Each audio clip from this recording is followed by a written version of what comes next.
Hi friends, welcome back to my channel. In today's video, I'm going to show you how to find hidden apps in the Samsung Galaxy A15. If you're new here, don't forget to subscribe and give this video a thumbs up. Now let's dive in. Step 1.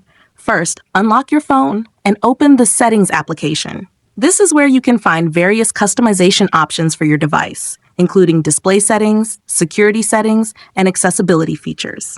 Step 2. Now, locate the search icon in the top right corner and tap on it. The search feature makes it much easier to find specific options without having to scroll through multiple menus manually. Step 3.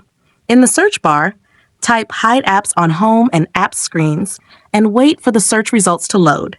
This option helps you manage which apps appear on your home screen and app drawer. Step 4. After performing the search, find Hide Apps on Home and App screens and tap on it. Then, tap again to access the Hidden Apps menu.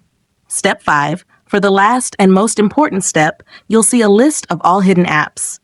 To unhide an app, tap on the app and then select Done.